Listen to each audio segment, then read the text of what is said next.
spot in this draft. Yeah, I feel like Trundle as well, underrated in terms of just 1v1ing. Like, even if you're not on a tank, Trundle's still pretty good in the early levels at just taking on a 1v1. So it definitely feels comfortable for Croco there. I like this Trundle lock-in. But Iwandi has answered with a Bard as well, down on the bottom side. We've definitely got some interesting picks to kick us off here. I like this Bard because I feel like you need a pick like this to break up the formation of AL's comp, right? AL's comp, very front. The one issue I can foresee here for WE is, you know, they've got an extremely AD-heavy composition. Tristana mid, Misfortune, Cassante top. Like, the magic damage coming out is like Bard's autos, basically. So it's not exactly a huge amount. And that does mean armor can come through across the board. We've got the little ducky on the screen as we head into WE's arena here and kick off our first series. Croco still has his topside jungle to clear out, so I would expect that's what he'll do now, and not a whole ton of action coming out anywhere else on the map. Oh, maybe I spoke too soon! Yeah, I don't know about that one, because Harry's gone under the tower! It's a disaster for the AL King, an opportunity now to start. I love this, because AL did the same thing in their last series. They were pretty much taking Drake on spawn every time. I want to be fine. Magical journey. And Chunks, though, on the way. This should be the Drake taken. That's hung as well as Croco just charges forward, but crashed down over the top of the pillar. So, you would hope and expect to start seeing those soon. WE, though, trying to find an apple on top. Also available. Harry could be in trouble, knocked back, and now CC'd up. The crash down is there. Harry, for a second time, CC chained into his deck. And I think he assumed there's more people in that tri rush.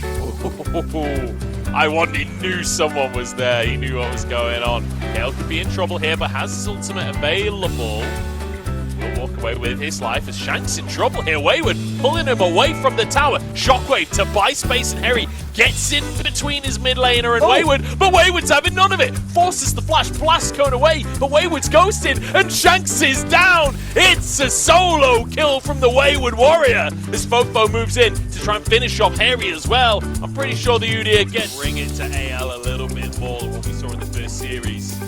2,000 of the Drake as Croco moves in. Hostile takeover will catch two players, but it's enough. In fact, Udyr can do that too. Both of these top players just completely ignore it. I wonder if nice time for Fate. Shanks in big trouble here. The stun doesn't land, but the crash down does. Shanks low on HP, and the Magnus Storm pulls him in, and the bullet time moves the rest of the team away. Bailout in play here, but I don't think they can get an answer. Shanks down, and Herald should be secure.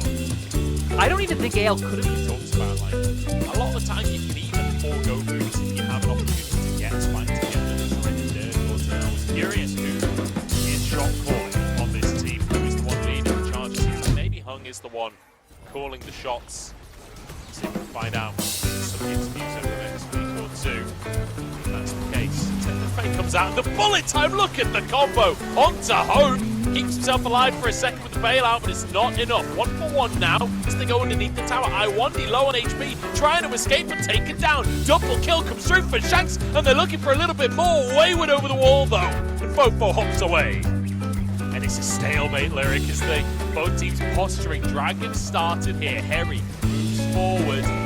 There we go, Hung flashes in, but Hope knew it was coming. Gets out in his life. Harry on the front line, tanking, and jumps over the wall as well. Everybody dashing in every direction as WE trying to retreat, but AL don't want to let them go. Iwandi on the bottom side, but bullet time across everyone. KL forced away, but still survives. AL, one man up, and start the Drake. Yeah, AL can 4 items. You never catch him, Harry. No, he's going to be such a nuisance. WE are kind of all-inning on just okay. Never fade on Shanks. Here has the shockwave available, but has to flash over to safety. But Wayward has none of it. Beautifully played by the top laner at WE. This is the best game from Wayward I've seen in a while. Right, Wayward stepping up now. Oh, he's still going. Tail. Wayward is just having none of it from AL here. He's taking this game into his own hand. This double map. I guess it is a 3v3 right in front of their eyes, but be careful. I don't believe in optic permanence. If I can't see them, they're not there. Don't exist. Although, Great little call here from AL. They're just going to start the Baron off, just see if WE will come and check. The on-hit Varus as well, pretty quick at getting through that. AL here on the scene. Hung starts it off, bullet time across the team. The bailout keeps him alive, but they're gone. Double kill through for Prince. And that's the shockwave not even used before Shanks went down. Hope trying to escape with his line. Dude, they're going to have to dare it. AL's base is going to potentially be in tatters in the next 2 minutes' time. Gave too much time, and then here, Magnet Storm by Hung into the bullet time from Prince. Exactly what he needed to do to be able to, oh my god, we're getting more punch. He's gone! If Wayward doesn't get the MVP in this game, like, there's nothing that you can do on Cassante to get an MVP, because this is unbelievable. I just want to believe that Wayward has certain days where he's not willing to work. You know, yeah. I get that. There's certain days of the week I don't work. If you almost made him cry before this game. You know, that's he was saying how he loves to make Claire cry. And the Without players love it. context, it sounds very sad. But, like, no, so I got even with context, it doesn't sound that great. Oh, 10 for Fate. On to 2. It's a good route, though. On to Iwandi, and actually, he's the one caught. And instead, Wayward melted down, Shockwave back, and a bit of vengeance for anyone's legend here. Fofo pushing in the mid lane in the meantime as Croco chases onto Hug. They're desperate for as many kills as they can. Bullet time does very little. Fofo got the tower in the mid lane, but at what cost is Prince? In fact, the Baron buff is still in the pocket of WE. It's only Fofo and Prince. pushing bot, pushing mid. There's really no good entry points for AL, unless the entry point is through Wayward himself. It's moving in on the top side. Wayward wants to start things off. Oh, actually knocks Croco out of it, but that's the Magnet Storm. Bullet time. Beautiful combo coming out from WE. Wayward low on HP, but it's improving fine. This is surely lost for AL as Hung looks to cut off the retreat here. The stun comes on through as Harry finds space for his team. Hope and Croco are out. And Harry, he's got a lot of armor. Isn't enough armor? It might just be the stun comes out, but everyone else has given up. Still 2 kills. Able to get more gold in their pockets. And hell, once they start getting in front of like inhibitor turrets, right? Tristana hammering on these turrets. Prince throwing out a bullet time, zoning everyone off. It's going to be quite. Let's see if they can finish the job. Like you say, they kind of stalled out. I say one was still in week 1. You know what I mean? Croco already down. Oh no! Where's the Trundle gone? I want these ult to come back up. And I think really just go for the push. I guess That's a great point. I mean, we've been seeing him consistently use it as a form of like blocking whatever one member of WE is too far forward, which has usually been Hung, which really still isn't that good of a thing to do because then just Magnet Storms into the bullet time. But we do have the experimental Hexblade now. I like that he will have more ultimate haste, so it means if any shenanigans do break out, Croco should typically always have his ultimate up. This is so hard to defend. Let's do it. Him taken down here. Good fate. It's only on to Croco, not the best target for them. You're absolutely right. Yeah, 10,000. Last chance saloon here as the bomb blows up, hits Shanks as well. Wayward pulling the Udyr into the team. Harry trying to survive as the Magnet Storm comes in. The bullet time is there as well. It's Magnet time here for WE. Triple kill for Prince, and he looks for a little bit more on the fountain. That's the Quadra. Harry, the last one left for Prince's first pentakill in the LPL.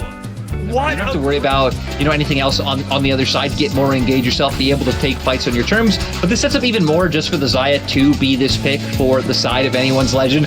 But let's be honest, I just want to see what Hug's able to do on this Mundo. And I can't even... When was the last time we had a Mundo in the LPL? Feels like it's been decades. Yeah, and it certainly wasn't a jungler back then. No. We'll see what on earth is going to come on through here for W. I'm excited about this draft. I will say, a little nervous on the side of AL. They've got a similar thing to what WE had last game of all AD. But crucially as well, having double crit AD carry, it does take a couple of days between series. And now bringing out the Mundo. This is certainly a week to remember if you're a big fan of WE. And it's Corporate Mundo, no less, the best one available as we head into game number 2. That will really do all that much, but we'll find out here. Get the Drake coming out like you pointed out. Wayward is going to do a nice job clearing this Lord Croco nowhere near in range, so I don't think he'll be punished. Oh. Okay, yeah. But should be able to much. I mean, no wave being here. But the point I was going to make is just the fact that, you know, these players coming over from LCS, I feel like I owe it to Mizel to support them a little bit. Whole team's thrown out. Here we go, knock up comes across. Can they bring down the Mundo? They absolutely can. First blood into the pocket of hope. And I think Runs are up on the top side of the map as well, but WE not wanting to trade here. They want to contest this Drake. We're going to have the 50-50 spot on our hands as Croco gets in and gets the Drake. The feathers come flying back and iWandy goes down. Hung next target, but he's flashed into the pit. He's stuck. He's absolutely stuck. And Hope now surviving only just. Prince could proc a Q here. Looks for Hope, but the feather storm Q3. So again, the massive advantage. Bit of support from Right. I'm not 100% convinced. I feel like my literary knowledge is weak at best. But I should be able to clear this wave. And yeah, WE gonna back away. And to be honest, this is the pace that WE are much more comfortable with, based on what we saw in the first series. But also, like, AL have drafted for this kind of pace. Like, 2 scaling AD carries in both mid and bot. TP behind from WE. I was wrong. They want a faster pace. They want to kick this one off. Kale straight to the back line. As a knockback comes on through. Shanks goes down. Kale goes down. An arrow to the heart as Croco will fall. At WE, they match the kill score. They were not ready for the flank to come through. Still 2 members alive. And WE should be able to turn this into at least another 2 turrets. They just picked up 1. Fofo hammering on one in the top lane. I wonder if they'll want to push forward here. Probably not a good idea considering that the reset, the death timers are still so low. The members can be up soon, but there it is. The 2 turrets picked up for WE. Why is Fofo not playing AD LeBlanc? Like, he's the one mid laner in the league, apparently, that loves a side lane tower. Like, he's playing the style that AD LeBlanc is meant to do. Nobody that plays AD LeBlanc is even doing this. Oh, Shanks moves in. Fofo at the target, does not have his ultimate available. Knocked into the brush. Kale doesn't even get... Follow up on the rest of that. Yeah, no way, because he's on RNG playing later on. No way, WE can try to either zone them on or set up for like another big flank play coming out from Fofo or, you know, from even someone like Wayward. Top laners here, and actually Prince has moved over as well. Suddenly, it's a disaster for Harry. Wayward once again sets it up. I'm going to force AL to try to contend and then get some vision control back, and then WE can start using that. I don't really even know if they should, just how tanky WE are against Fofo's still going to be a threat, even if Brand targets also is the crypto boom, which is also giving him the pen utility he's going to bring. So we can see now WE wanting to start up this Baron. Side of I mean, the Baron's just going to go down. They're just not even going to be able to contest it. Baron's already taken by WE. iWandy starts the fight here. Onto Hope. Might go down. Harry's on a flank. This is the opportunity for AL to punish. They found Wayward as well. Knocked back and taken down. That's 2 kills. But General Wisdom is... Find another, you know, big play where they get behind it. He will just be dead. Prince also having a lot of utility in terms of so much movement speed, right? Swift is Ghost Blade. Yeah. Massive flank, but look at the damage coming down from Fofo. Want to hope he's forced to Featherstorm at this point, as he's forced back into the base entirely, and that means Croco is basically alone on the play. He's trying to escape, and I think he might just get away with it as well.